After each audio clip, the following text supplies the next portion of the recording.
늘렸던 방법에 딱 3단계가 존재한다고 생각을 합니다.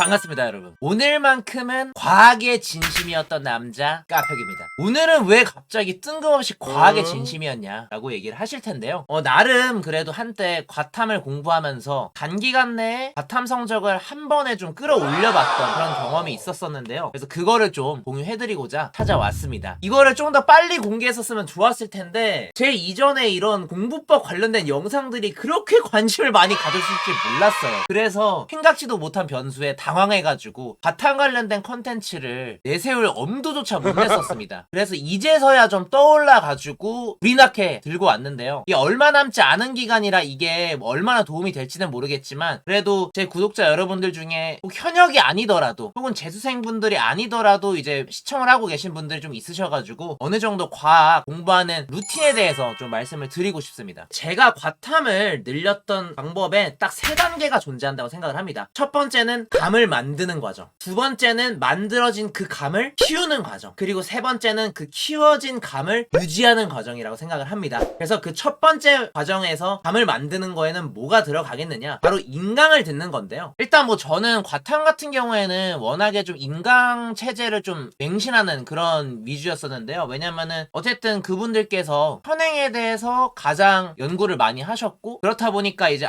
요새 트렌드에서는 어떤 게 나오겠다, 어떤 게 안 나오겠다, 이런 거를 자체적으로 좀 선별을 해주시기 때문에 특히 탐구 과목, 암기가 베이스가 너무 많이 되지 않습니까? 그래서 그 암기에 대한 어떤 기본적인 틀 같은 거를 좀 잡아준다고 생각을 해요. 그래서 제가 공부했던 방법이 사실상 그냥 모든 탐구 과목에 적용이 된다고 생각을 하시면 될 것 같고요. 제가 공부했던 방법은 어떻게 공부를 했었냐, 일단 처음에 인터넷 강의를 듣습니다. 인강 들어보시면 알겠지만 인강 교재 자체가 앞에 개념을 소개해주고 그 다음에 해당 개념에 대한 기출 문제들을 실어주세요. 그러면 우리가 그 기출 문제들을 풀어보고 그거에 대한 해설 강의, 그리고 그 해설을 통해서 이 문제에 적용할 수 있는 뭐 어떤 스킬들이라든지 그런 팁 같은 거, 해석을 하기 위한 굉장히 편한 방법들을 소개를 받습니다. 그래서 그런 것들을 우리가 결국에는 모두 다 흡수를 해야 될 것들이기 때문에 인강 자체를 정말 완벽하게 들으셔야 돼요. 그래서 이 인강을 들을 때도 우리의 팁이 또 있지 않습니까? 인강 배속을 1배속으로 듣는 학생들, 또 반성하셔야 돼요. 집중 딱 해가지고, 저 같은 경우에는 거의 1.5배속 아래를 들었던 적은 없는 것 같고, 빠르면 1.7배속, 물론 선생님들마다 다릅니다. 저 같은 사람을 만났을 경우에는 오히려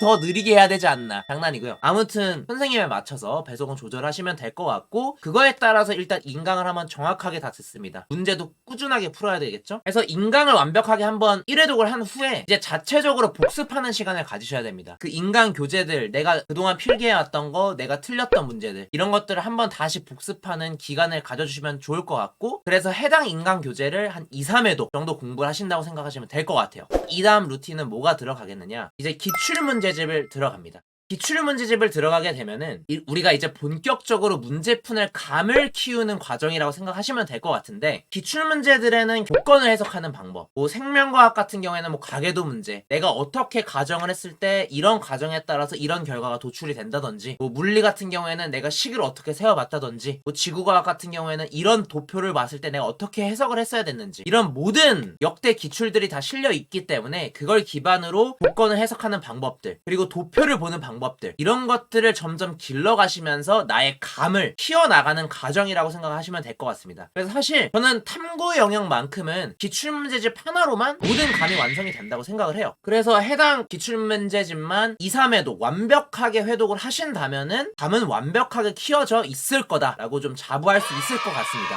그 다음에 이제 마지막 단계는 우리가 이제 감유지 단계인데요. 감유지는 정말 단순합니다. 이제 인강하고 기출문제집 풀면서 하루에 그래도 과탐에 1시간 반, 못해도 1시간, 많으면 거의 2시간, 2시간 반가량을 쏟으셨을 텐데, 감유지 단계에서는 전혀 그렇게 시간을 쏟으실 필요가 없습니다. 왜냐? 우리가 이미 어느 정도 완성이 되어 있을 거고요. 감유지 단계에서는 이제 딱 회차별 모의고사만 푸시면 되는데, 회차별 모의고사도 사설 모의고사 풀라 이런 게 아닙니다. 그냥 마더턴 같은 거 보시면은 딱 회차별로 되어 있는 모의고사 문제집이 있을 거예요. 빨간 색깔 큰 문제집이 있는데 그냥 그 문제집 하루에 한 회씩 푸시면 됩니다. 그거 풀면은 뭐 하루에 몇 개 틀리겠어요. 이미 기출문제집까지 완벽하게 회독이 된 상태라면은 아무리 많이 틀려봐야 3, 4개 틀립니다. 그러면 그거 해당 문제 다시 오답하셔서 하시면 되는데, 그거 하루에 많아봐야 40분. 특히 사탐 푸는 학생들은 문제가 30분 동안 다 풀지 않기 때문에 오답까지 하면 그냥 하루에 30분 쓰는 겁니다. 그래서 과탐을 매일매일 혹은 사탐을 매일매일 하루에 3, 40분을 딱 쓰시면은 그냥 더 할 공부가 없는 거예요. 그렇게 수능 때 때까지 쭉 유지해 나가신다면은 더 이상 뭐 그 해당 과목으로 시간을 할애할 필요가 없어지는 거죠. 그럼 이제 그 해당 회차별 모의고사 문제집이 끝나면 이제 그때부터는 뭐 봉투 모의고사라든지 뭐 이런 거 또 시간 재서 푸시면 될 거고, 그 다음에 내가 정 불안하다 혹은 정 시간을 좀 더 쏟고 싶다 하시는 분들은 연계 교재로 뭐 들어간다는 수능 특강, 거기서 굉장히 지엽적인 요소들만 좀 계속 챙겨 나가는 쪽으로 공부를 해주시면 될 것 같습니다. 그래서 이게 실제 제가 바탐을 6월 모의고사 때 8등급, 9월 모의고사 때 1등급을 받았던 이런 방법이었고요. 한 번쯤은 그래도 소개해주면은 도움이 되지 않으실까 싶어서 준비하게 되었습니다. 아무튼 우리가 수능이 얼마 남지 않아서 방금 말씀드렸던 모든 과정을 다 해나갈 수는 없다고 생각을 해요. 사실상 어느 정도 다 되어 있을 거기 때문에 자기가 해놓은, 여태까지 해놓았던 공부와 제가 해왔던 공부 방식과 좀 비교를 해보시면서 매칭을 해보시면 굉장히 좋을 것 같습니다. 남은 기간 우리 수학 말고도 탐구 영역에도 굉장히 힘을 쏟아야 될 거기 때문에 꼭 마무리 잘 하셔서 좋은 결과 가져오시길 바라겠습니다. 아무튼 다음에는 또 수학에 관련된 컨텐츠로 찾아가야겠죠. 수능에 관련된 수학 컨텐츠로 찾아오도록 하겠습니다. 까표기였습니다.